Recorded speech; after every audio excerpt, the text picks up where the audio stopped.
Hey everyone, welcome to Office Hours, where we've been answering your media and tech-related production questions since March of 2020. Alexander Knight in Port Coquitlam, British Columbia is our reader today. Alexander, what's our first question? First question's coming in this morning from Harold Williams in Portsmouth. I'm glad Adobe's software was there for me from the start. It was key to solving my creative problems when nothing else could. What software could replace the Adobe suite in an editing workflow? Okay, Jason Bache is going to take a shot at this. Jason? Well, if you mean a video editing workflow, I mean, personally, I've never loved Premiere. It's never been my favorite. I am so fast at Final Cut that it's kind of always been my go-to. For longer, more involved things, I'm trying to get more into Resolve. But it's been somewhat slow going. So there are a lot of alternatives, and I would not overlook Final Cut if you've never used it. Alex? Oops, we're not hearing you. I think it's Zoom muted, looks like.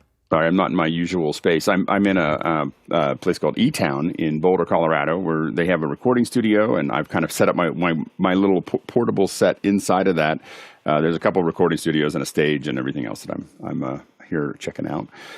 Anyway, so but I don't have the mute button in the same way that I don't have at home. That's a trouble. So I'll do the best I can.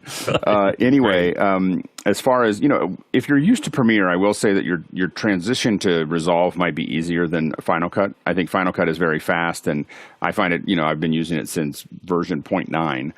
But I think that you may find if you're trying to do, if you're used to what Premiere does, Resolve tends to be an easier place to go because it's still track-based, and there'll be less of a learning curve. I find myself, because I'm doing pretty technical things, I've had to move to Resolve because nothing else does what I do. So I've been using that mostly in that area. As far as Photoshop goes, I think that Affinity Photo is probably the best one so far. Apple bought Pixelmator, so we don't know where that's going to go. We could see some upgrades to that. It's not going to have a lot of the generative AI stuff that a lot of us have gotten used to. So that's something to kind of think about. The Photoshop infill is amazing, and so that's been hard to give up. Although now they're starting to charge more for it, so I don't know whether that's going to be I don't know whenever I hit that ceiling, I'll make a decision about whether I should still be in Photoshop, because I think that my primary reason for Photoshop now is the generative AI fill, and so if it becomes expensive to use, I don't know if I would. So I think those are, there's not one-to-one like the 3D tools that Adobe acquired. I think that those are really hard. The texturing tools are really hard to replace. So if you're going down that path, that would be hard. Illustrator, again, Affinity makes something that's similar to it. If you're a hardcore Illustrator user, you won't be happy. There's not enough tools. There's not enough of the things you're used to. If you do a couple outlines here and there and you just need to be able to manage some EPSs, then you may find that Affinity, I don't remember what it's called, Draw or Vector or something like that, will do the job. So those are kind of the things that, as you're looking at the other pieces, it just depends on how many of the deep tools that you use inside of Adobe, of how, if you're just doing basic correction on your photos, basic editing, if you're doing basic, Affinity will do all of those things. If you're used to the power tools, there's not really a lot of replacements. That's why Adobe can keep on increasing the price. Jason Bache. Yeah, come to think of it, Illustrator is really the only one that there's kind of no really great equivalent for. I guess that and Acrobat, but I'm not counting Acrobat in an editing workflow. If you're used the basic to stuff After for Effects, sure. If you're used to After Effects, it's hard to go to something else. But I will say that you can do pretty much everything that you would do in After Effects in something like, again, in something like Resolve. And Resolve has kind of all of those things, and all of them keep getting better. I wouldn't say that it's the best at everything, but what's happening is there are hundreds of engineers moving all of those panels up forward, and every time we see an update, it's significant. Looks like we're ready for the next question. Roscoe Jones in Madison, Indiana is asking, teacher asked for help, new Canon R8 mirrorless. Class started filming news today using wireless mics, and there is a high-pitched noise on everything. Any ideas on where to start looking? Courtney Gooden's going to help you out. Courtney? Well, I guess, I don't know if you're doing double system for your audio or if you're feeding audio into the camera on that R8. I looked at the camera and I can't really tell because it's covered here. It has a separate headphone and mic input. And if it's like most DSLRs, that mic input is designed for an electret condenser, so it has 5 volts power on it to power an electret microphone. So perhaps if you're plugging the receiver into the camera, into that microphone input, it could be picking up noise from the camera electronics, which sometimes will be a high-pitched whine. The way to figure that out might be to make you a dummy plug that will just plug into that microphone input and then listen, record some stuff without the wireless mics turned on and see if you hear the noise. And the other thing is to plug those wireless mics into something else that doesn't have a power jack, in other words, into a phone or something that doesn't have one of those 3.5 millimeter microphone input jacks, and listen to see if you hear that whine. If you hear the whine then it's probably coming from some interference coming from the 2.4 gigahertz wireless mics, which is probably what you're using. So that's, basically how you troubleshoot it, whether it's coming from the camera or coming from the microphone itself. I suggest getting a pair of the DJI mics that record internally. And that way, if they're shooting news and they're posting it, they're not doing live, then they can always take that internal recording in each of the wireless mics, sync them up to the video and the cameras, and that should not have the whine in it, hopefully. Alex. I agree with Courtney. Get something, whether it's, many of the different mics have this kind of, have either ignored the patents or made a deal with Zaxcom to have local recording on a wireless mic. And you should try to find that if you're going to do something. The headphone jack going into all of these DSLRs is really not a great solution, and you're going to find you're fixing a lot of things all the time because of it. I used them for years, and I then for maybe a decade and a half ago stopped and went to some kind of dual system. So I had typically some kind of sound devices, but you could use a zoom. You could use almost anything will be better than putting audio into the side of that camera with an 1/8" jack. So I would really, that should only be used as scratch. If you're using that for actual production, you're going to have the poor students are going to learn a lot about audio correction. And Alexander, want to get in on this? Alexander? Roscoe, I don't know what wireless mics you're using, but many of them have well, not many, but some of them have internal recording. So hopefully you have something like a Rode Wireless Go that has an internal recording that you could salvage that session. One thing I will say is I have run into this before with cameras, and it turned out that the 1/8" mic audio jack turned out to be defective. So hopefully it's not an actual hardware problem with the camera, but that's something to also consider, that there could be something wrong with that mic jack as well. Next question.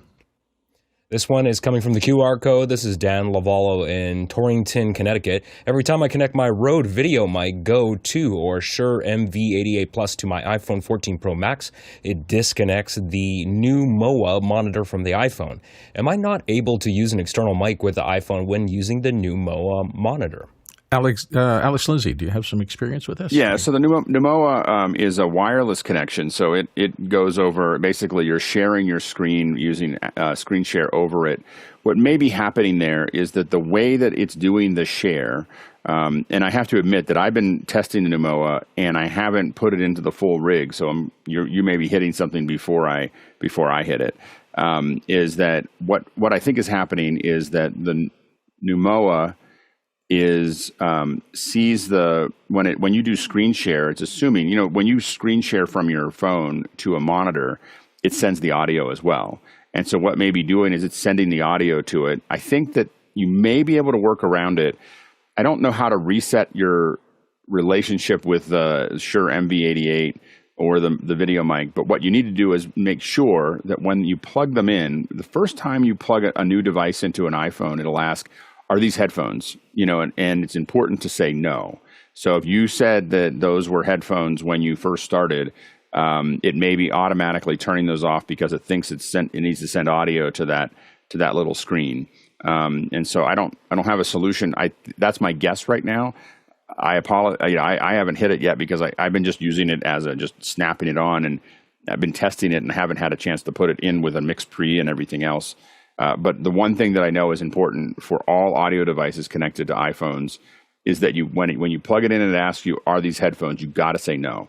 If you say yes, all kinds of things happen because it's treating them like headphones and not like external devices.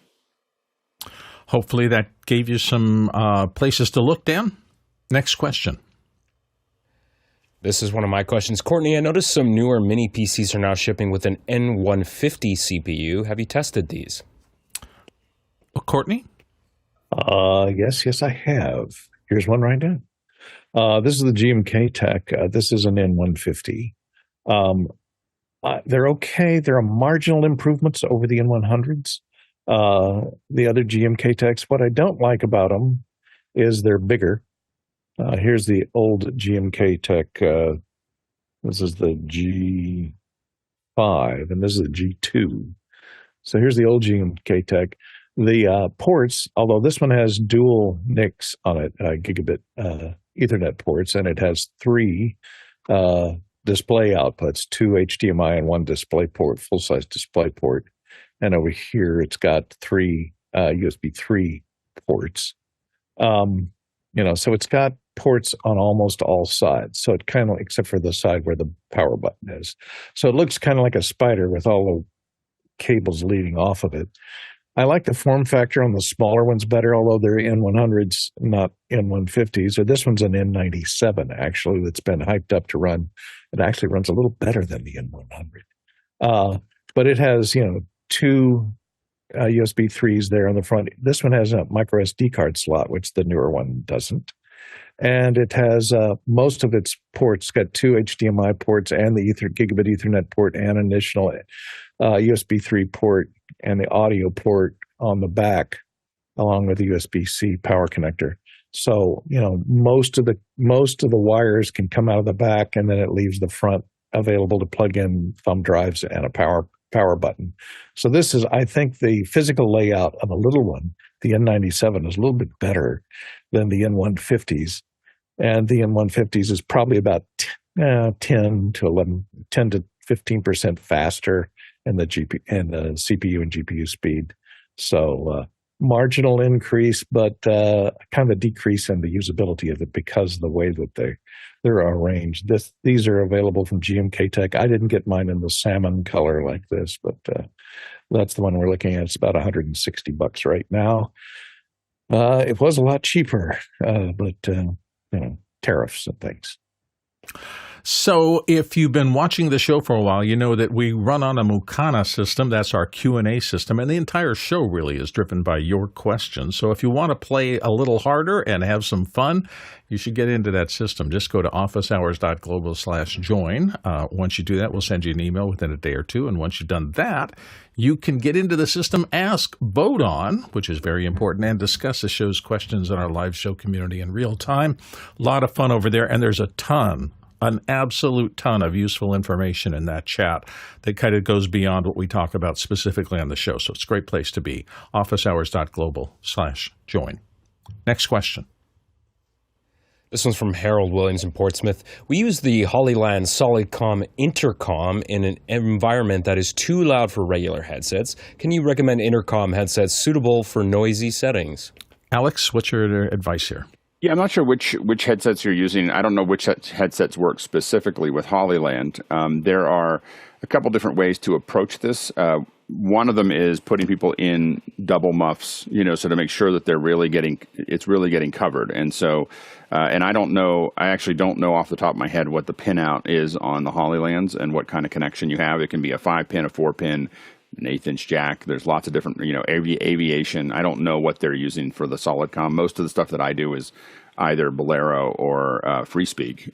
So I don't have as much experience with the Hollylands to know what that connection is. But what you're looking for are some big double muffs that you can potentially put on. Some people will use aircraft headsets because they'll cut out a lot of sound as well. And then, in really loud environments, we've used in-ears. So we have 2 in-ears that go in, and we've actually used some with throat mics so that we can talk back and forth without having to worry about ambient stuff. Those are, usually used more of in a military setting, but they work pretty well for camera operators who have to talk every once in a while and just say yes. Like that's pretty much all we expect them to do from that in position. So, but those are things to think about. Next question. This is a QR code question from Camille Backstein in Haarlem, the Netherlands. With IBC around the corner, which new product launches do you expect from Blackmagic Design? Ooh, Blackmagic Prognostication, one of our favorite little adventures here. Jason Bache, what do you think? I feel like historically, IBC is where they like really kind of show off and showcase and show the maturing things that were announced at NAB.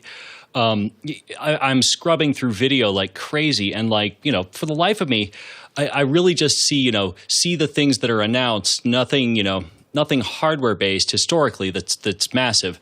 Personally, I hope they end up playing a little bit of catch up and just really get a little bit more into some of the 2110 adjacent stuff that they've been hinting at. Alex? Yeah, I agree with Jason. Most likely going to see maturity. They're going to show off a lot of things that they've already released, like the 17K 65 mil camera, the immersive camera, the 2110. I don't expect to see anything significant released at IBC, but it's Blackmagic. You never know. Let's go to the next question. Roz McNulty in Vancouver, British Columbia, Canada. How do you call a landline from a cell phone while traveling? Any software recommendations? Alex? I don't know exactly. You should be able to just call a landline from a cell phone. So I'm not sure what would be the issue here. Now, if you're trying to call and get that information out for a show, there's a couple different ways to do it. One way that we've used, I was talking to Courtney about it the other day, is Magic Jack. We use Magic Jack to do that kind of thing. So that'll get you an output and a phone number to call. And so Magic Jack is something that we've used in the past. You'll have a phone number, it'll deliver it to your computer as an input, and we use those for a long time. There's also, obviously, there are a lot of, JK Audio and others make these interfaces that will allow you to have one or even more callers coming in and drive that into a full-on production system if you're using it for callers. So those are other things to consider. Courtney Gooden. Yeah, you should have no problem calling a landline because, the telephone company takes care of the interfacing to the POTS lines from the cell phone lines. They do all the internal routing. It converts it to analog and rings I have a POTS line here, and I can call it from my cell phone all day long. If you're talking about putting that landline on the air, you need what Alex was talking about, which is a hybrid, which is it connects to a POTS line, which is the old copper telephone line, and forms a isolation interface and an audio interface into that 600 ohm telephone line, and it will generally add a lot of buzz for you. That's the other side. Free of charge. The side capability that it adds. Yeah, and the Magic Jacks. Magic Jack is so cheap in comparison to what I'm paying for a POTS line here in the United States, $58, and I have a month. And I have no ups, no extras, no magic calling, no call waiting, none of the ups and extras on it. It's $56. A Magic Jack cost about $52 a year. So it's about 12 times cheaper, and it gives you this. You can assign your same telephone number to that. It gives you a standard RJ11 connection to an old style analog phone, and it gives you a dial tone and everything. Remember that dial tone? Wow, what a concept! Jason Bache. Yes, POTS, or plain old telephone system. For those of you who are too young to know what it is, look up what a Gettner is. And for anyone in radio, you know exactly what those are. Oh, my God, the cost, the hassle. Yeah, yeah, but and back then we thought they sounded so clean, and they did, for what they were. I've used Dante pretty heavily in this arena. You get an AVIO interface, and you just connect it via Bluetooth to whatever you want. You can connect it to, I have a Ubiquity desk phone here. I have an iPhone. Both will connect just perfectly, and it sounds incredible. Alex, you want to come back in? Whoops, you're muted again. Sorry, little mechanics here. So many things that I'm used to here. So anyway, One of the things that we've done also is a lot of the IP solutions, whether so if someone's got a let's say an iPhone, if you FaceTime them, you will find, or use Zoom, you will find that the audio quality is significantly higher than a phone. So them just calling you is, one of the things that's interesting about phone companies is they actually add a little bit of hiss to the line, so that you know that you're there. So they've learned that people would think they were being disconnected in silence when it's completely silent. So they add hiss. Of course, that's not good for us. So you're better off using some kind of IP connection. You'll get a cleaner signal. Hey, don't forget, we do have extra shows in the evenings for those of you who this time slot does not fit particularly well. And today being Thursday, that means The Rundown is on tonight. David Paskin hosts a panel that takes a deeper dive into the why behind a lot of tech in our world, and things like the extra hours on Monday. And we have various shows, so take a look at the website and get all the details on our evening programming. Next question. From Patrick Heineman in Longview, Texas, is a QR code question. I just wanted to thank everyone for the help with my Blackmagic TVStudio HD8 ISO sync issue. Your answers helped me troubleshoot an external USB drive struggling to keep up. Once removed, all was good. Patrick, there's nothing we like better than finding out that what we're doing here in our volunteer work helps people. So thank you for getting back to us. Alex wants to. Yeah, thanks. I mean, I was just going to say the same thing to Bill said. It's great to hear back. A lot of times we just say, fix this, and we send out things. And it's also useful for when something's working or something worked, when you found out that we were either right or wrong, because I think we're, it's a mix. When we were right or wrong, I think that it's good to get feedback of, I went and tried this, but that didn't work, or this is what fixed it. So for anybody watching, feel free to send answers in as questions based on the questions that you asked before that we answered. If we were right, if it made a difference, it's great to know. If we were wrong, that's great to know too. Absolutely. And the bottom line is that we're here to try to help people fix things. To find out that it actually fixed it reinforces the fact that that's what the show is here for. So we appreciate your getting back to us and letting us know that. Next question. This question is coming from Roscoe Jones in Madison, Indiana. Multi-tool, flashlight, black Sharpie, batteries, phone, water, ibuprofen, allergy pills. What else is always with you during productions? Oh, this could open up a lovely can of worms. Let's talk about it for a bit. Courtney Gooden, start us off with some of your must-haves on set. Yes, all of the above, especially the ibuprofen. At about hour number 14 on a 16-hour day. You really need those to start to kill the muscle pains. I found these nice flashlights that have a magnet on one end so you can hold it to anything that's steel.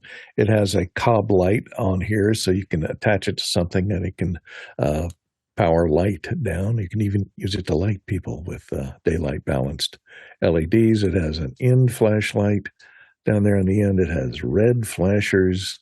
It has a window breaker in case of emergencies in the car that will fracture a window with just a little snap like that.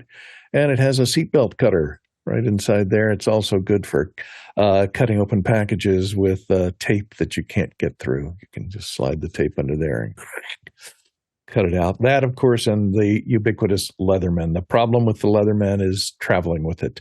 You cannot carry it on your person. You cannot carry it in your carry-on luggage. They will take it away from you at the TSA desk. So remember to pack it in your checked luggage. Otherwise, you will end up without it when you get there. Jason Beish. Okay, Moleskine, Moleskine. Look it up. This is a must-have anytime I'm camping or hiking, also. But the reason I don't really ever have to use it as much as I did in the past is that I live and die by Doc Marten 1460s that are made in England. I love these shoes. They're basically the only thing on my feet, and I really fell in love with them all over again at trade shows. Because when you're clocking 16 miles a day, you need solid socks, and you need incredibly comfortable and really supportive shoes. Alex Lindsay. Yeah, one thing that, there used to be this, I don't have it with me because I was flying. So always is a big word because sometimes I go, I don't know if I can pull this off or not. So I took it off before I left, but I have a bracelet that used to be a Leatherman tread that anytime you see me in production, you'll tend to see me with that bracelet on. It is a Leatherman. It's all the little screwdrivers and little bits and pieces and bits and bobs, but it's a bracelet. Technically, you can take it on the plane, and I've been able to check out of Iraq with it, like on my wrist. So and there was a couple conversations about it, but you can do it.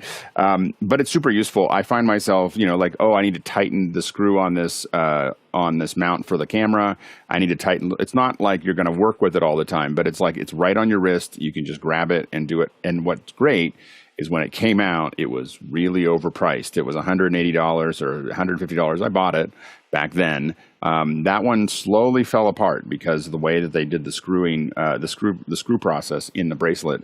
So the Leatherman itself wasn't that good. The Chinese knockoffs for $50 are actually much better than Leatherman's. I don't know where Leatherman made them, but the Chinese knockoffs are actually better than the original Leatherman. They're $50 instead of $150. They're much less likely to, for some reason, the screws aren't coming out nearly as easily. So they learned something from what would have happened. But I love having that thing on when I'm working. So that's one thing. Tape, of course, I don't think that was in the list. So gaff tape is something that I tend to carry with me in almost everywhere I go. You never know when you're going to need some gaff. And then I often in production, now I don't have it with me everywhere, but in production, I often have, we've talked about the Cube before. It's the little printer. And I think Jason's going to look around and see if he can grab it. I almost brought it to where I was going right now because I was going to build some labels while I was working. It's packed, but those are great. It's a little cube. I think is it made by Brother or is it made by... it's either Brother or Dymo. I don't remember. No, it's not Dymo. It's definitely not. So, but look for the Cube. It's a little printer. What happens is you can plug it into your computer and get a ton of extra features, but you can also connect it over Bluetooth or over Bluetooth with your phone. There's a little app, and you can sit there and type in your labels and print them out. And just having something in your bag that you can do that with is super useful. Jason, you want to get back in? Absolutely. We could spend an hour easily, many hours on this one. For those who aren't familiar with it, and if you're doing a long production day, niproxen sodium is the chemical that is Aleve, and it tends to last 12 hours instead of 6 or 4. That, if you tolerate it, tends to be my go-to. And don't forget good old-fashioned aspirin. I mean, unless you're in danger of Rye syndrome, it's never bothered my stomach, but I actually think it's better.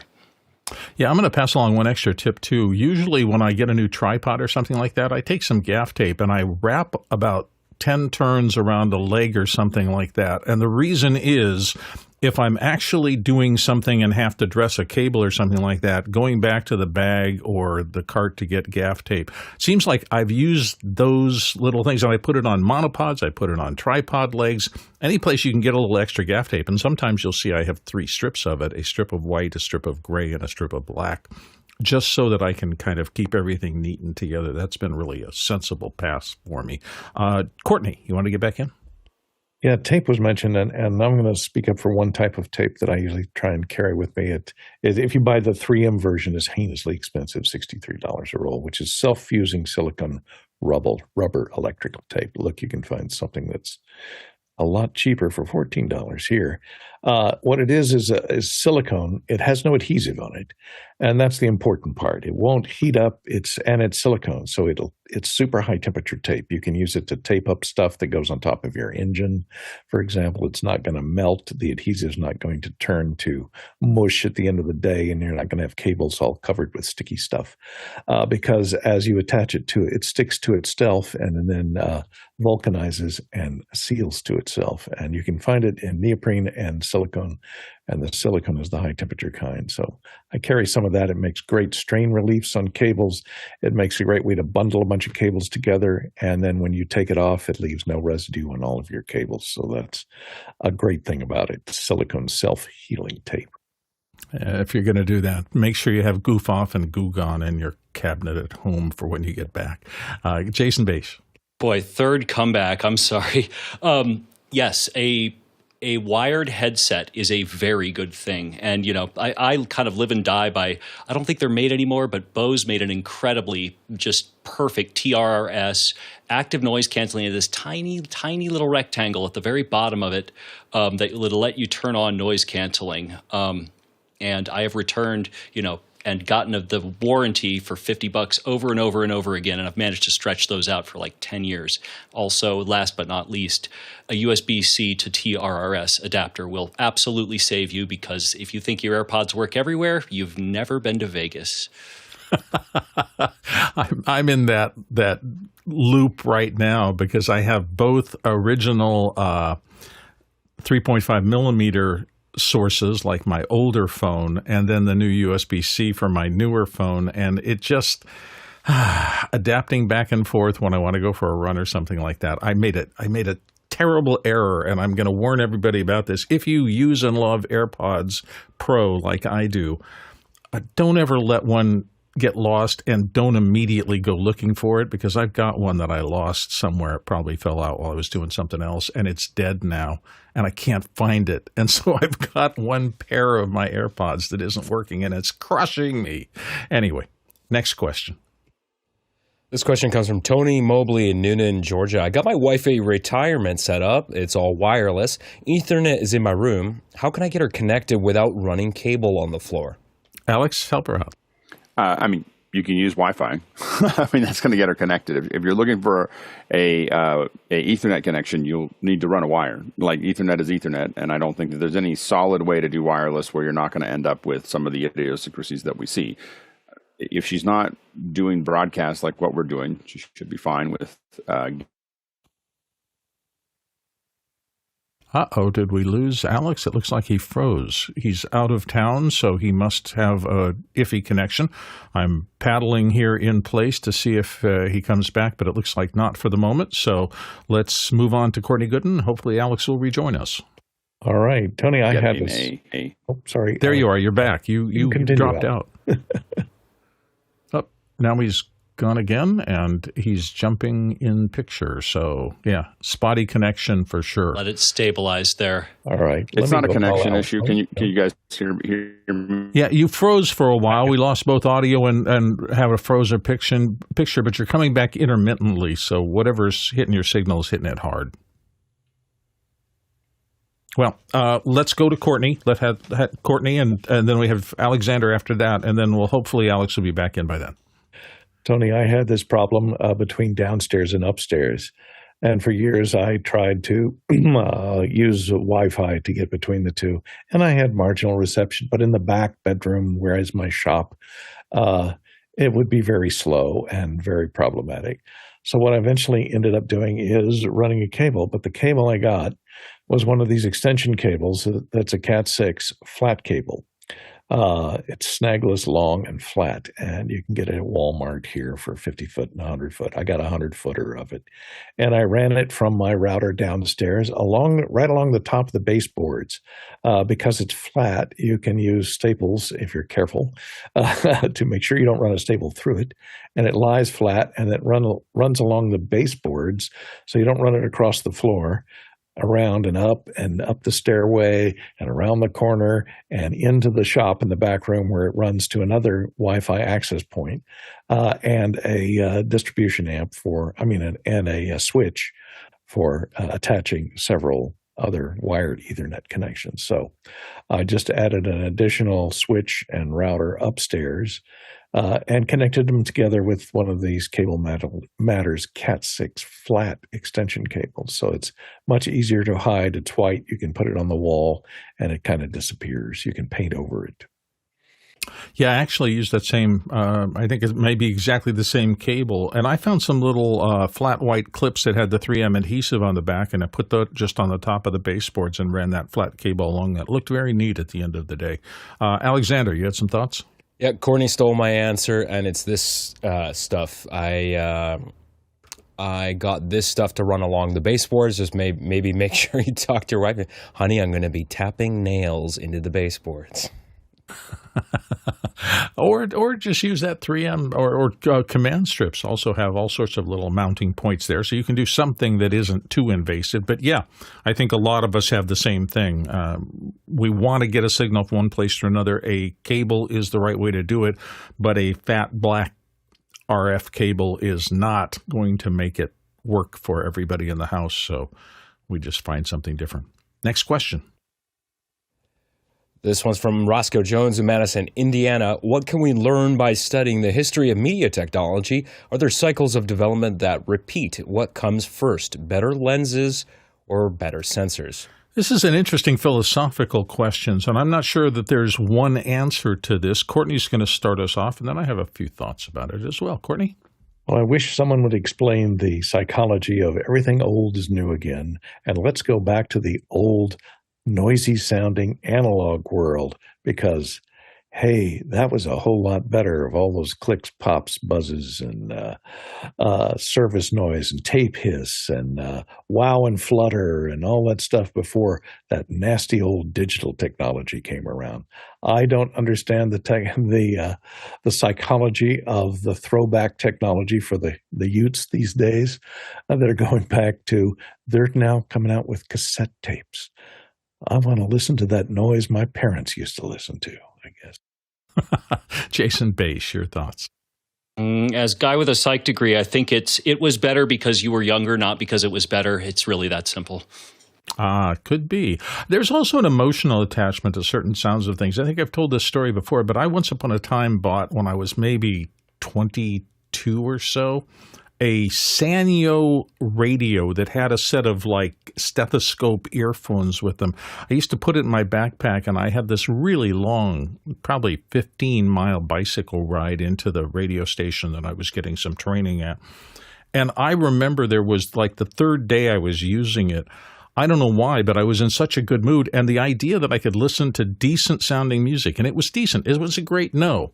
But that, plus me being young and healthy, plus a beautiful day in Phoenix, and I remember riding over Papago Park, and I thought, this feels so good. And I attached that emotional feeling to the sound of that unit, and that's what made it magical for me. And I imagine it's the first time that people had even inexpensive iPod kinds of things, and you put the music in your head and you just got into a different state that you've never been in before.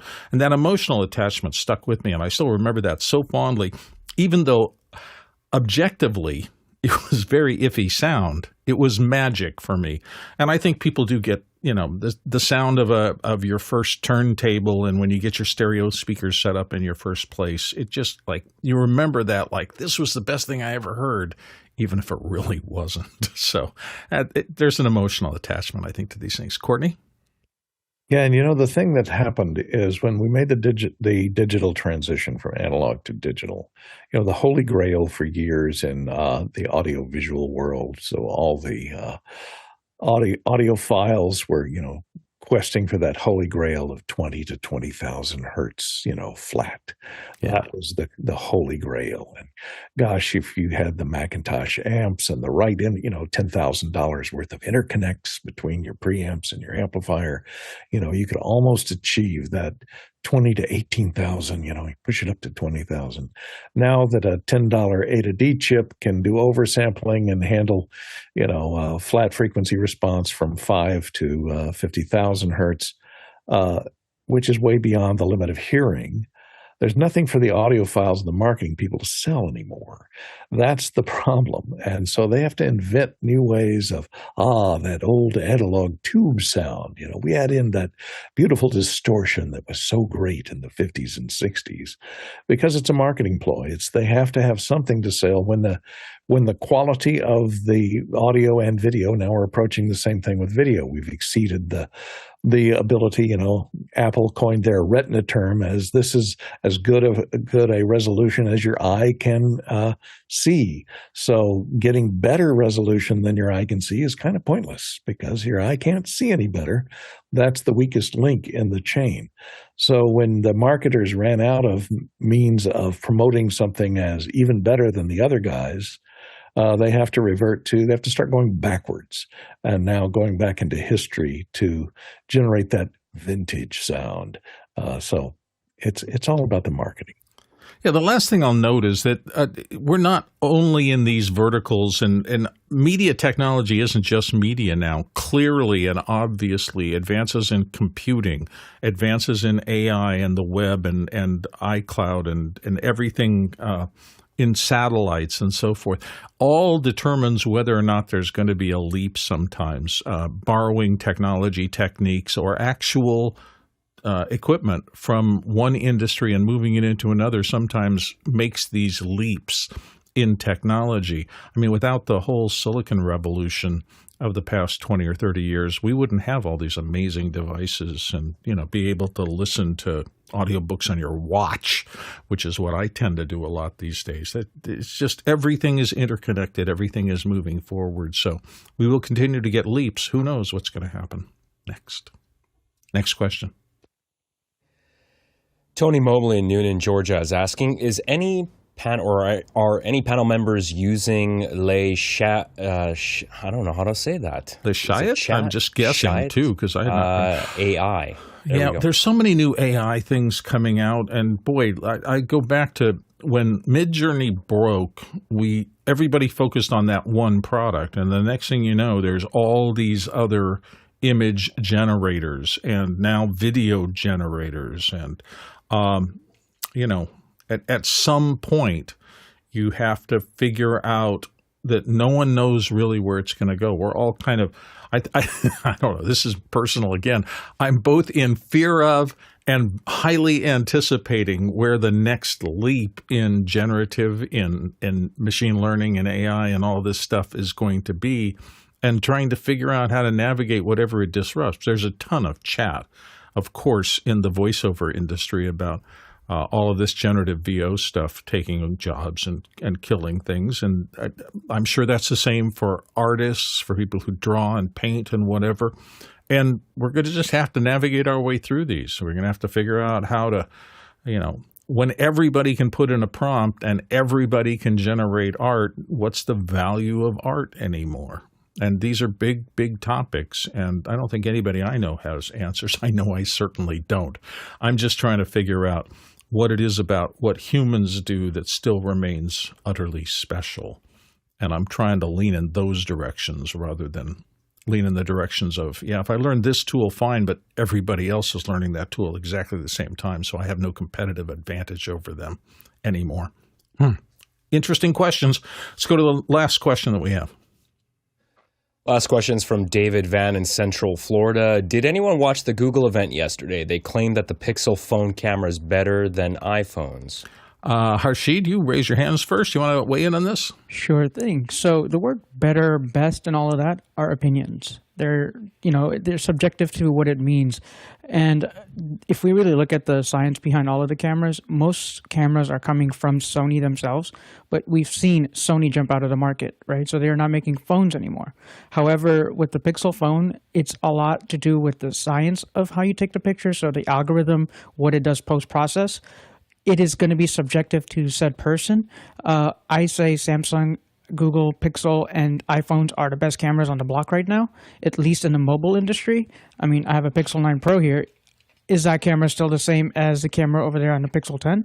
Maybe, because I have the software that's still on this phone. So depending on what we call better, it's subjective. And with that said, the price points are all so similar, and we're all getting into this creator space. So depending on the lighting, the atmosphere of where you're recording and all of that, that is really going to matter. Some people may like the natural look of an iPhone because the iPhone gives you natural color. Samsung gives you a bit of a saturation color, and a lot of people didn't like it, so they got away from the beauty mode. With Google Pixel phones, again, they're giving you the tools to really work it out, but it's the software behind the image that is actually the end result that you're going to get to see. So I would say better is just a subjective word. It's in the eye of the beholder, so give it a shot. But those three brands right there, they make the best camera shots or have the best cameras for iPhone, Samsung, Google Pixel. Courtney Gooden. Yeah, and I think iPhone is moving away from the Sony sensors. I think they're moving to Samsung sensors, believe it or not, in their latest flagship phones.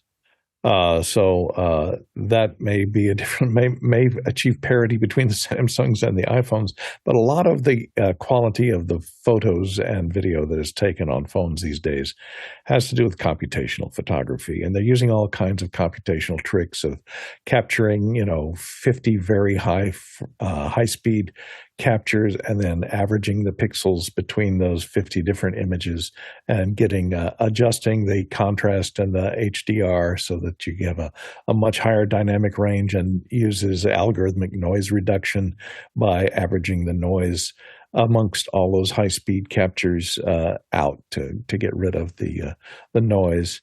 And so you can achieve much sharper pictures in low light levels now than you could before. And it also uses the gyroscope to actually, when it's capturing all those pictures and your hand is moving slightly, so that it realigns all those pixels after it's taken them. So before it does all the averaging, they all have to line up each pixel with its previous time slice. So it does that with the gyroscope that's in the camera itself to align everything in post before it calculates what your picture is going to be or what your video is going to look like. Jason? Yeah, of course, computational photography is what differentiates these products for the most part. And I mean, if everyone can give their opinion, here's mine. On a desert island without any connection to a cellular network, I think that iPhone does better on-device photography. And in the cloud, I think Google does a better job. But at the end of the day, they're both going to lose to this, a Nikon D300 that has a separate, programmable, scattered and movable, beautiful light source on top.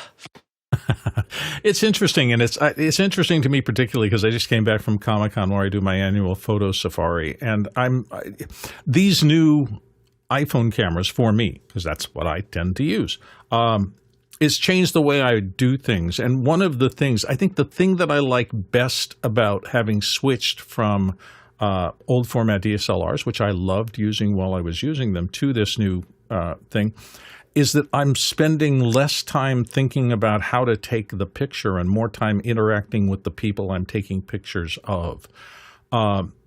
Realizing that I can shoot RAW on my phone, which means that I can futz a little bit with exposure and popping out faces and things like that, should I choose to do that, means that I'm wasting less time getting the shot right and more time talking to the people that I'm shooting. And to me, that's the big joy of Comic-Con. It's not the image that I come back with. It's the connections I make with the people there, because I find them fascinating. I mean, these are people who really love what they're doing, and they're doing something that they adore doing, and they've spent time, sometimes hours and hours, getting ready for their big debut as a cosplayer at the big Comic-Con. And to be able to talk to them for, I think, maybe somewhere between 5 and 10 minutes is the amount of time I'm able to spend with them because it's so busy there, that change in my orientation has made it more satisfying to take pictures. I get to meet more people. I get to spend more time getting to know them a little bit, exchanging information, and hopefully I'm able to send them a shot that documents that day in their life, and that feels good to me. So I don't know. It's not necessarily just the product. It's the process for me. And computational photography, as all of these phones are doing, is able to enable that if you let it. All right, that's my 2 cents about that. Thank you, everybody, for being here today. We appreciate it. We've run out of questions for the day, and that's fine. We're happy. We're here to serve you and to do this as long as you have questions for us to do, and this is how long we've had today. To our producers, those of you who ask questions, we always say thank you because you are the drivers of this show. And without you asking questions, we don't have anything to talk about, and that would be terrible. To the panelists, thank you all, one and all, in the panelists. I'm sorry we lost Alex today. That would have been fun to have him here. But that shows you that we're a living, breathing workshop. We're all trying to come in and do this off of the situation that we have, and he's on the road today, and something happened, and we lost him. So that's part of how we learn how to do remote broadcasting. And to our amazing back-end crew, the quiet army in the back, who are pushing buttons and so much more. You have no idea how many people are working, using their energy, time, and brains to help make this show possible online every day. So, clock traversal today, if you'd gone around to get these answers, 21,000 miles would have been your journey length, 34,000 kilometers, that is 169 million. Bananas for scale, that is a standard banana, as Jason is demonstrating for us here on the video side of the feed. Thank you very much, and we appreciate your being here. We'll be back tomorrow. Don't forget, tonight, Thursday night, David Paskin, 6 p.m. Pacific time. Talk to you later. Bye. Maybe that boulder in Colorado moved a little bit and rolled over. Do we move the boulder? No, he texted me. So the charger that he had plugged in couldn't keep up with his MacBook running full tilt, and that's what happened. Power supplies matter. It's the hardest crash I've ever had on a MacBook. Plugged into AC, it can't 10 run. years ago or so. Can't keep the laptop running? It was sure that it could, and boom, just when it runs full tilt, especially the Intel ones, yeah, it's pretty great way to crash a MacBook. His power supply needs to be replaced. Yeah, you're right. It should be a cylindrical one like all the PCs. Never mind. My PCs run 24/7 without a problem. Who knows what his all the way configuration is? Alex has not invested a lot in laptops over the course of the last few years. I was about to say his last laptop was pre-COVID. Yeah, that wouldn't happen on an M. That wouldn't happen on an Apple Silicon